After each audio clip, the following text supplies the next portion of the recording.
Baby, lock them doors and turn the lights down low. Yeah, my voice is going to be a bit weird in this video because I've just been absolutely screaming my head off at the game.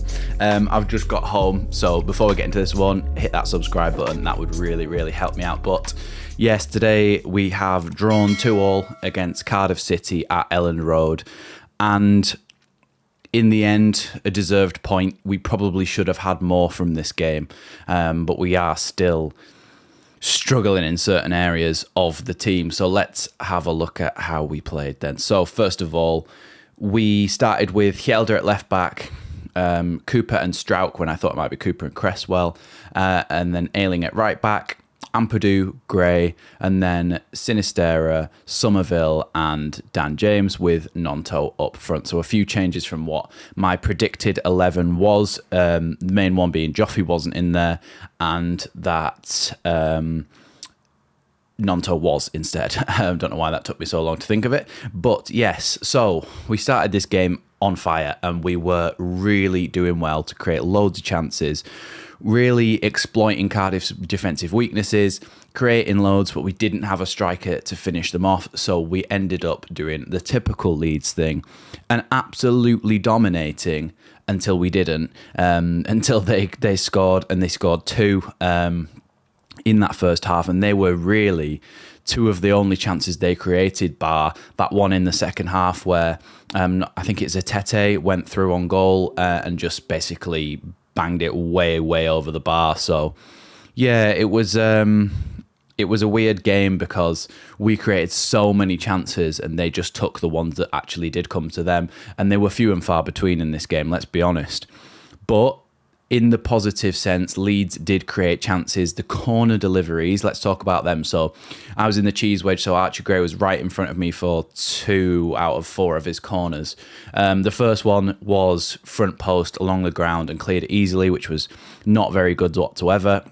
And we've seen throughout pre-season that he can deliver a ball well, so he did actually come on back to that corner as soon as that one had been cleared out and get another chance to take one, and did take one, and it was a much better delivery. Then he had another bad one in the same sort of 10 minutes, and Somerville decided to start taking them after them, and it ended up in a Liam Cooper goal. So Liam Cooper comes up for the header, heads it into the back of the net, buries it, makes it 2-1, but he goes down injured.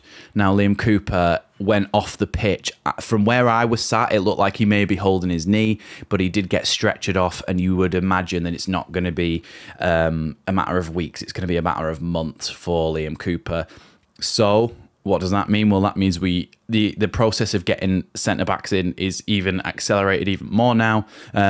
We need another centre-back because at the moment, first-team centre-backs, it's just Pascal and Charlie. The only 2 centre-backs. That was weird, wasn't it? It's just Pascal Strauch and Charlie Cresswell. It doesn't feel right just using their first names because they're footballers. But there are only 2, really, given that Verber's gone, Cox's gone, Llorente's gone. We only have Strauch and Cresswell, so we really need reinforcements in that department. Hopefully Nat Phillips or Harwood Bellis. I doubt it's Harwood Bellis, but it might be a loan to buy. Basically, just bring in a competent centre-back, please. And it has to be a competent one as well. Don't bring in more trash, basically. But yeah, Hjelde, who I've been raving about in pre-season, didn't do fantastically well. He was okay, but he made a few mistakes and wasn't a standout or anything. So when Byram came on, I thought he did well. Somerville, I thought, did well to pull the strings in there, and when Poveda came on, he was the only one who actually stood his man up and tried to go past them and put balls into the box, a lot of his which were blocked. But he did help Leeds out in that department. Poveda, when he came on, he did offer something different, which I think is good to have in your locker. In the attacking positions, we're pretty much set other than a striker. So we do need a striker as well because we created a lot of chances and weren't able to finish them off. So yeah, I think that really we need a striker and a centre-back as our main priorities. I think Sam Byron played really well when he came on, and Leo Hjelde is more than a competent backup, or whichever way around you want to have it. So we don't need to prioritise a left back. We do need one, but we don't need to prioritise that. We need a centre back and a striker are the main things that we need. And I do think we've got people who can drop into that number 10 role and do well there, like Somerville, Sinistera, Poveda, all of those players. Dan James, I think, did okay today. He wasn't a standout star. He didn't do anything magnificent, but he's got plenty of time yet. And I still stick by my prediction that he might be player of the season. He just needs to get his head in the game, really, for the next one. Ampadu as well. I thought Ampadu was really, really good, as you would expect from him. He didn't have as much joy as he had in some of the pre-season games in that midfield. He was a little bit more challenged in there, but he was able to get on the ball a lot, recycle a possession, go and get it back, do what he does best. He wasn't as able to spray as many forward balls, but that was due to the fact that Cardiff was sitting quite deep a lot of the time, but he did well to distribute the ball despite the situation that he was facing. And yeah, I think Ampadu was just as good as you could expect because he's just a very good player. Now, let's talk about Archie Gray on his debut. Archie Gray was arguably the best player on the pitch. He was tough in the tackle, he was strong, he didn't let anybody bully him, his distribution was decent, his set-piece delivery was 50-50, whether it was good or not. Some of his crosses were good, some of them weren't. But he dropped back into that right-back role to cover for Ayling. He did well there. And so, yeah, overall, Archie Gray, big talent, but let's not hype him up too much. Let's not put too much pressure on him. Just as a plea to all Leeds fans, give him time. But I'm sure he will be amazing player in years to come. Let's talk about Luke Ayling, because Luke Ayling, whilst going forward, he's okay, but he's not back enough now. Ollie Ward, if you don't know who Ollie Ward is, you should by now. If you're a Leeds fan, over on the Ollie Ward channel, go and subscribe to him. He has put a screenshot on Twitter of the first goal for Cardiff, and the ball went out to the left wing position where Ayling's right back position is aligned with, and their left winger had the entirety of the Sky Sports feed to himself, and Ayling was nowhere to be seen. Now, that is partially to do with the system, and we will get caught in moments where Ayling's almost playing as a right winger and he can't get back in time because it's physically impossible for him to do so because we are leaving gaps at the back. But I do feel like he should have got back a little bit faster to help out when the ball did come into the box. And also for that goal, the Leeds players just didn't react. The ball bounced back out to the goal scorer. I can't even remember his name. But the ball bounced back out to him, and Leeds weren't just alive enough to go and try and block that. I think if they'd have reacted a split second earlier, they might have got a block on that and we wouldn't have gone 1-0 down. Other things to say from this game then, yeah, just in general, I think we dominated. I think there's not as much to panic about as what people think, but that we certainly do need a few additions. It's not panicking or unreasonable or being miserable or negative to say that we do still need some reinforcements. A bit of experience in centre-back and a decent striker would go a long way for this team, because shore us up at the back and get us some goals from our chance creation. I think we do really, really well.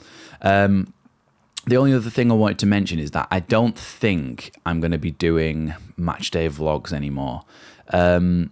Just as a little sort of let you in behind the curtain, it's hard for me to film sometimes at games. I feel awkward getting my phone out.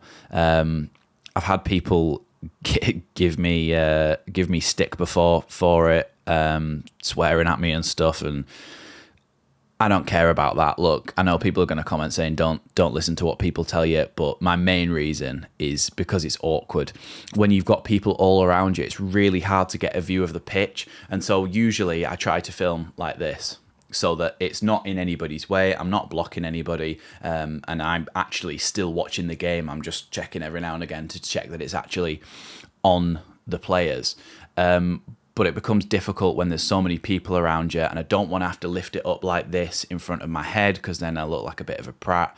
Everybody's obviously thinking those things that some people have actually said to me, and I find that I can't enjoy the game as much if I'm anxious about getting the right footage and all that sort of thing. So I'll get some pictures of the games and maybe one or two little videos, but I don't think I'm going to be doing full match day vlogs anymore, because I don't really want to I don't really want to do that anymore. I like enjoying the game for what it is, living in the moment. And it's not to say that those people who are filming the game, like Lewis and such, aren't living in the moment, because I know from experience you can film and you can still be watching the game and just checking every now and again. But yeah, just personally, I don't think I'm going to do it anymore.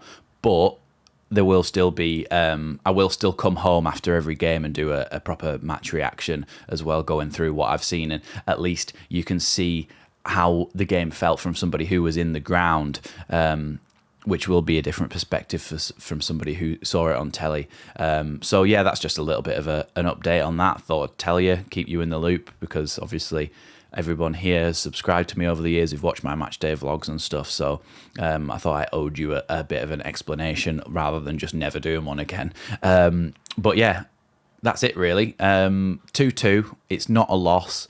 Leicester and Southampton started well. They've both got wins, but it's not the end of the world. We've still got a few weeks till the end of August, and if we can bring in a striker and a centre-back, I think we'll be all right this season. I trust Barker. I trust a lot of the players to know what they're doing, and I'm excited for the rest of the season. So yeah, thanks for watching this one. Thanks for sticking with me. This is the first game of a new season. I hope this community will grow more and more. But yeah, thanks for watching, and I'll see you next time on Leeds Lately.